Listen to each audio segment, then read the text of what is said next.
Il arrive au club, il dit « Ok, je prends cette équipe, ne sont pas dans mes plans Ronaldinho, Deco et Samuel Eto'o. » Non seulement il se trompe, et il se trompe profondément. Mais déjà, bon, vous connaissez ce business de la presse, les télévisions, il y a souvent des enfants qui sont beaux, d'autres qui le sont moins. Et moi, j'ai toujours été l'enfant qui était moins beau. Et c'était mon rôle, mais seulement j'avais un rôle très important dans le vestiaire où je pouvais tout dire à n'importe qui en le regardant dans les yeux. J'ai une blessure au ménisque, je prends 7 mois et je décide d'aller faire ma rééducation dans ma maison à Majorque. C'était une erreur parce qu'à ce moment-là, il n'y avait plus le dialogue. Et quand vous avez un vestiaire comme celui du Barça avec des grands joueurs qui ne peuvent pas se parler, il y a un souci. Parce que la force du Barça, c'est que c'était un groupe de jeunes qui aimaient s'amuser ensemble. Quand on rentrait dans un stade, on voyait qu'il y avait une certaine complicité. On partageait plus que des entraînements, plus qu'un match de football. On se retrouvait pour dîner, on se retrouvait pour danser, on se retrouvait, on avait nos petits secrets. Et tout ça, quand je reviens, était mort. Était mort. Et comme j'aime souvent dire les vérités, et pour moi, toute vérité est bonne à dire, évidemment, ce jour, Ronny se trompe parce que c'était le match, mon retour, c'était face à la Real Sociedad. Franck, qui me prend avant le match, il me dit « Est-ce que tu veux commencer ou tu vas attendre ?» Je lui ai dit « Franck, je préfère jouer les dernières 20 minutes en espérant que le Barça serait en train de gagner 3-0, voire 4. C'est plus facile pour quelqu'un qui a fait 7 mois sans jouer. » Mais malheureusement, ce n'était pas ça. Franck fait 3 remplacements et je suis toujours à l'échauffement. Et à un moment donné, je reviens vers le banc de touche et j'ai dit à Eusebio, on a fait 3 remplacements, dont je vais aller m'asseoir. Simple. Moi, je n'étais pas fâché. Je reviens, c'est mon premier match. Je savais que j'allais jouer. À n'importe quel moment, je devais jouer. Et Franck, qui va en conférence de presse, et on lui pose une question. Mais pourquoi Samuel n'a pas joué? Il dit, oh, moi, je ne sais pas, mais je l'ai envoyé à l'échauffement et il n'a pas voulu. Mais pourtant, j'étais à l'échauffement et je suis revenu et il avait fait 3 remplacements. Et Ronny, qui ne parlait pratiquement jamais à la presse, ou quand il passait, c'était le sourire et il partait. Et il sort une petite phrase. Moi, à ce moment-là, je me dis, mais est-ce que ce mec est normal? Parce que si quelqu'un n'était pas exempt de tout reproche, c'était Ronny. Mais on l'aimait comme ça. Et on le savait. Mais moi, quand je parle souvent à Eden Hazard, je prends l'exemple sur Ronny. Je lui dis, Ronaldinho était le meilleur joueur au monde ou le meilleur joueur de tous les temps. Parce qu'il était incroyablement fort. Mais seulement un joueur qui ne s'entraîne pas tous les jours, au bout d'un moment donné, ça paye cash. Ça paye. Tu peux être Ronaldinho, tu peux être Messi.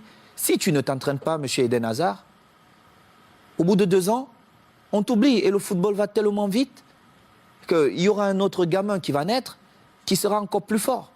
Et c'était ça. Et quand Ronny le dit, moi j'attends le lendemain, personne ne s'excuse. 2 jours après, personne ne s'excuse. J'ai dit, mais ils ne sont pas bien dans leur tête, eux. Et alors là, je monte au créneau et j'essaie de remettre de l'ordre. Mais seulement, comme j'étais le fils mal aimé de la presse, on a tout mis sur moi. Mais ils ont oublié de dire, en 2006, Ludovic Giuli est souvent là avec vous. Franck n'a pas parlé au vestiaire pendant la mi-temps, quand on perdait face à Arsenal. C'est moi qui ai tenu le discours. Moi, j'ai parlé. J'ai dit ce que je pensais à chacun d'eux.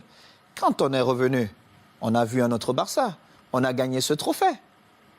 Moi, je m'en fous. Le plus important pour nous, c'était de gagner. Et il était inconcevable de voir un groupe de jeunes gamins avec autant de talent perdre match face à Arsenal. C'était inconcevable. Et du coup, comment vous avez pris ce message quelques semaines plus tard, lorsque Guardiola qui arrive dit « Moi, Eto'o, Deco, Ronaldinho, c'est dehors ». Mais j'ai d'abord rappelé à Guardiola qu'il n'a jamais été un grand joueur. Il était un bon joueur. Et c'est vrai.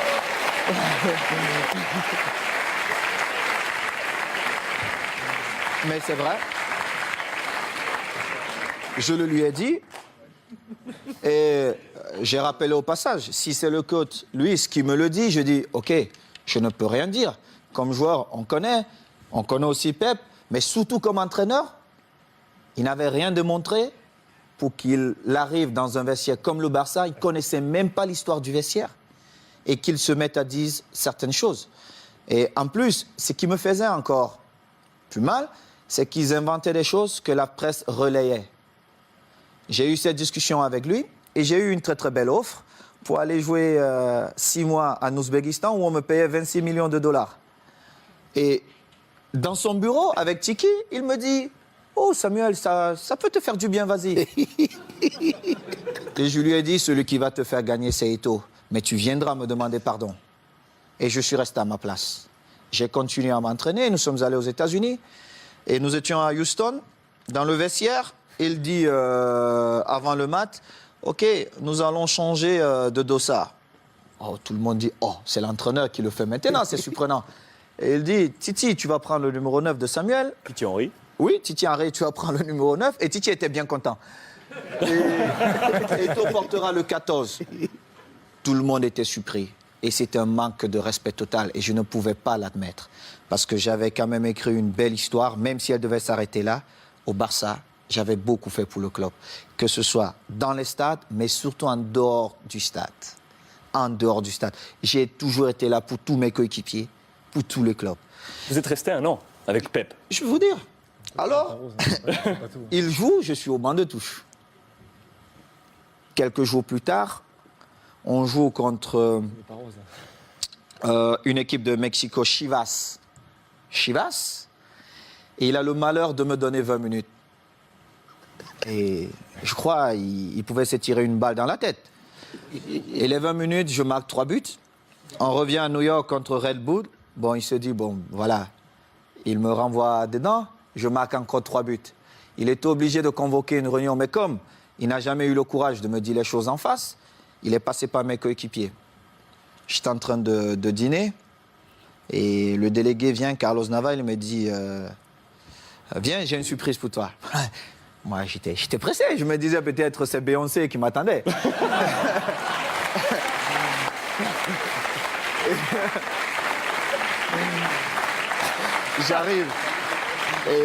J'arrive dans cette suite et je vois Jorquera, Oleguer, non pas Oleguer, Puyol, Les jeunes du Barça.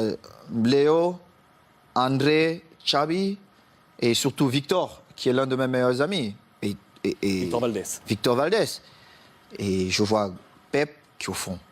Et mon visage change. Parce que j'étais très agressif quand je voyais Pep. Mon visage change. Il n'a pas parlé. Alors, Makina, Xavi, il prend la parole, il me dit, bon, négro, comme on te l'a toujours dit, on l'a manifesté, on veut que tu restes et il faut que tu trouves un terrain d'entente avec Pep. Et j'ai dit, moi, je ne parle pas à Pep. Il doit me présenter ses excuses parce qu'il m'a manqué le respect ouvertement à plusieurs reprises et je n'accepte pas ça. Moi, si vous ne me respectez pas, je ne vous respecte pas. C'est comme ça, la loi chez moi. J'ai souffert pour être là. Je respecte tout le monde, mais si vous ne me respectez pas, je ne vous respecte pas.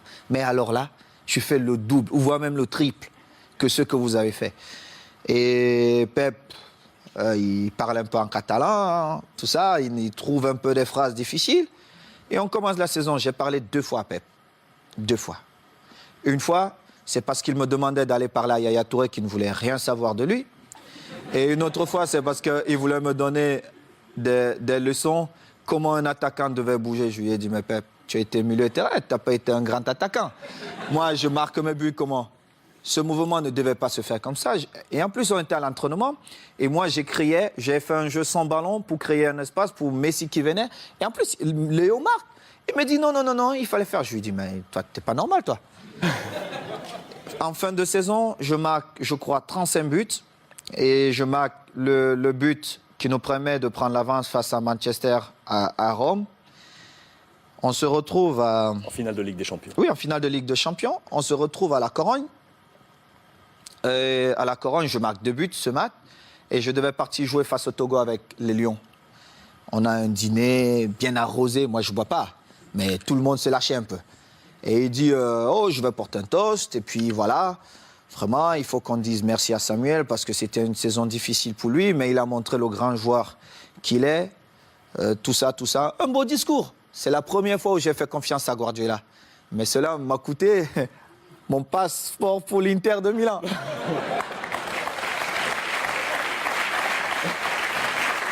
Et du coup, quand vous l'avez croisé ensuite à l'Inter, parce que vous l'avez croisé, on a une belle photo de vous en poignée de Regardez main. mon visage. Parce que Guardiola, il m'a vu dans le tunnel. Est-ce qu'il m'a salué dans le tunnel? Il ne m'a pas salué dans le tunnel. Il a vous a attendu salué? là où il y avait tous les caméras. Moi, quand il a regardé le visage de Thierry Henry, ça dit tout. Parce qu'ils ont vu la scène. On était tous dans le tunnel.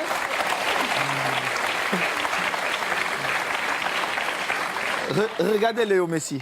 Regardez le visage de Léo Messi. On était tous dans le tunnel. Il ne m'a pas salué. Il a attendu quand il y avait toutes les caméras pour venir me tendre la main. Évidemment, je ne pouvais pas refuser. Parce que le mal-aimé ou l'enfant détesté, on devait dire, ah, voilà, Samuel a encore fait des siennes. Mais seulement, les gens ne connaissent pas les dessous. Parce qu'il aurait bien pu me saluer dans le tunnel. Moi, j'ai eu des différences avec le code lors d'un match espagnol de Barcelone. Je ne sais pas si vous vous rappelez. à Majorque. Mais j'ai beaucoup d'estime pour le coach. Le Louis, football, c'était c'est ça. entraîneur de l'Espagnol. De l'Espagnol. Contre Majorque, Contre Majorque. vous Oui, êtes c'était envoyé un difficile. petit peu. C'était difficile pour le code, mais moi, je devais défendre Majorque et j'ai fait mon boulot. Et c'était pareil. Donc, c'est une histoire comme ça. Mais bon, après, on s'est retrouvés, Pep et moi, on a fait la paix. Et je suis content. Mais la vraie histoire, c'est celle-là. C'est que Pep, peut-être dans son envie de gagner, n'a pas respecté certaines choses dans le football. Et heureusement pour lui, j'ai marqué quand même 35 buts cette saison-là qui nous ont quand même permis de gagner. Pichichi cette saison. Qui nous ont permis de gagner tous les titres qu'il a gagnés. Et il est bien content parce que c'était ses premiers trophées. Saison où le Ballon d'Or arrive dans les mains de Léo Messi. Mérité. Vous êtes 10e de ce classement Ballon d'Or cette Je saison. ne regardais même pas ça, mais Léo l'a bien mérité. Bon.